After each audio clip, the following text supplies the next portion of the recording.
Please click the subscribe button and the notification icon. It will help us a lot.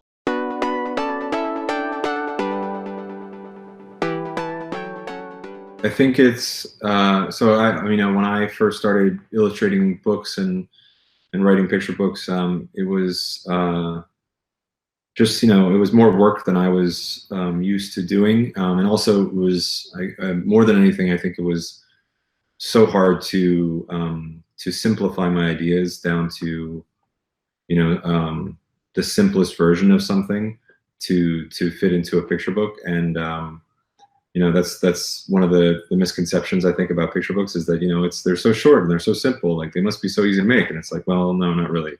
So it was this idea that like you're almost like looking up at a mountain of something that you have the mountain to climb, and if you're at the bottom and you're looking at the whole thing, it is going to look impossible.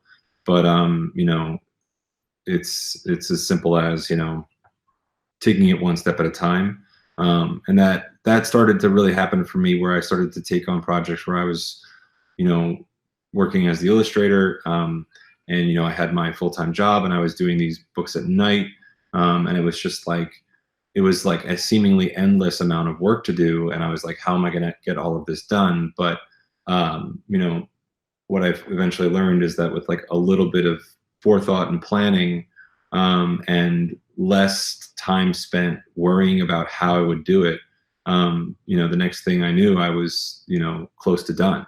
And the same goes for some projects that I'm pursuing now that are outside of my comfort zone and require different skills and all of these other variables that I've just never experienced before. And the more time I spend focusing on what I don't know, that's all time wasted. It's the sooner I can just basically tell myself, like, yeah, sure, you don't know it now, or maybe, yeah, you tried and it was really bad, but move forward.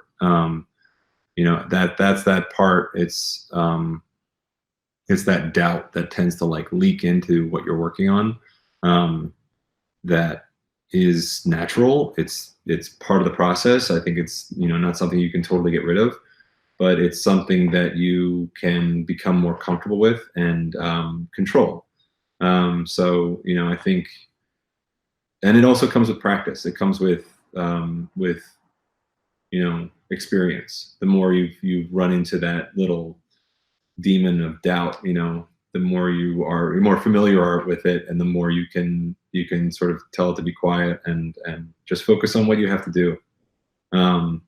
Because the more time you spend on doing, the more work you'll produce, and from that work, the sooner you'll find the best version of the thing that you're trying to create.